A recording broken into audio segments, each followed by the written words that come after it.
champion racing driver, a twice world champion constructor, a guy who got through a deadly era in motorsport, who of his 3 sons, 2 have now won the Le Mans 24-hour race.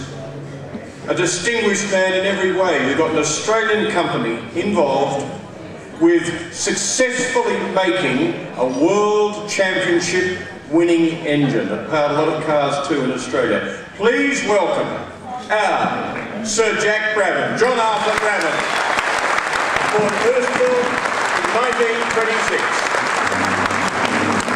A great man, a great sportsman.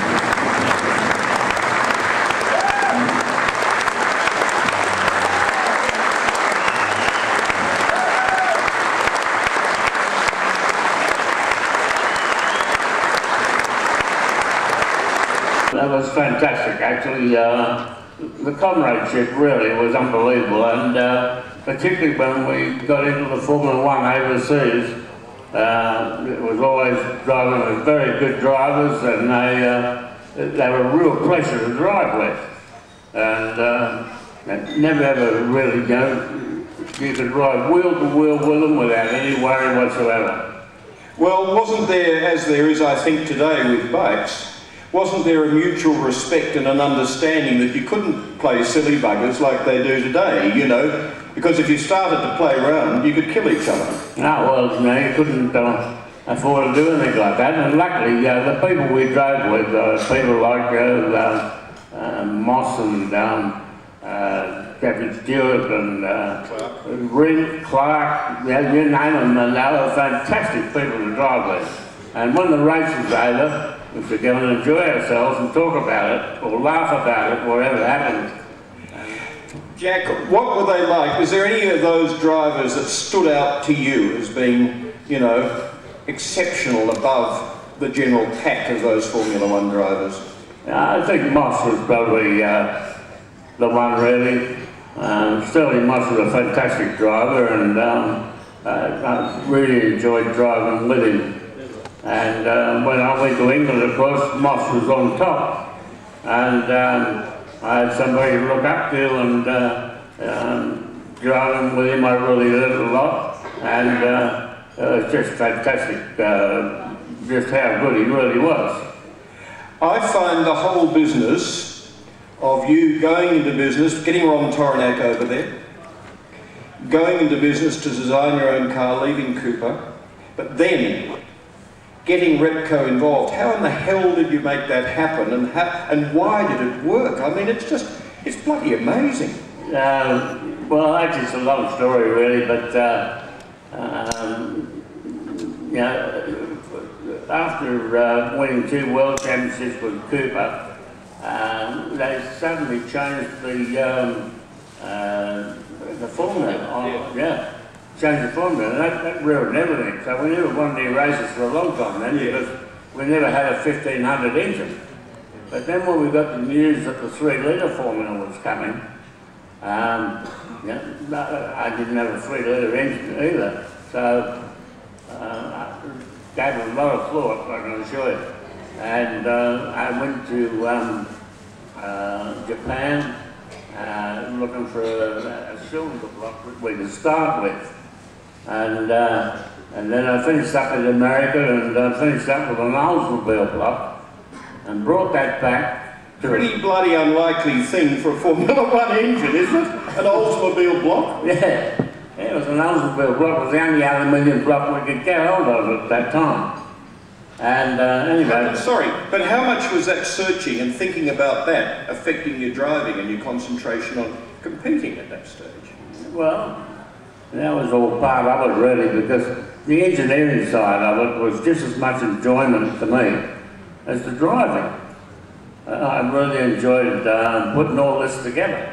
Yeah. And anyway, I went to Repco, because I had a bit of dealing with Repco before I went overseas, and they impressed me as being a really good engineering firm.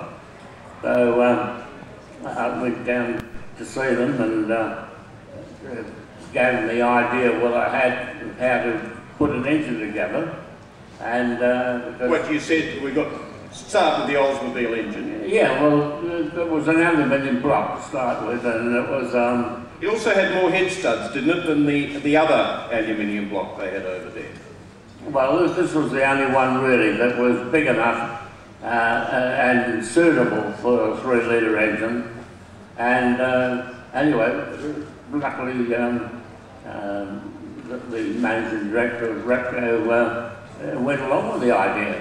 And of course we had some good people then to go with it as well. Phil Irving and Hallam. Charlie Dean. Yeah, Charlie Dean. There's some really good people in Repco. Yeah. And it was just fantastic to be able to put it all together down there, and it was marvellous. I couldn't believe it when I told why they were going to do it. Do you know what sort of money they spent on it? What sort of money that engine cost? Well, more than what I had, I can assure you. Yeah, actually, it cost quite a lot of money, but I tell you what, it put Repco on the map really, particularly in Europe, because Repco were going very well here in Australia, but they weren't very well known over the seas. Yeah. And because when I started winning races with the Repco Brabham, people were saying, Repco, what's that? Oh, they made heads for Holdens. I remember asking Phil Irving, who was a great character, and I want to ask you about Irving as a character and the way he worked on doing that engine.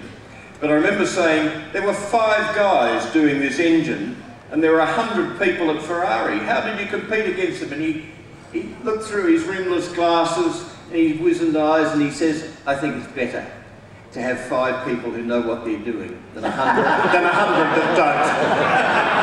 Yeah, actually he was right too, really. And actually he was a real character because...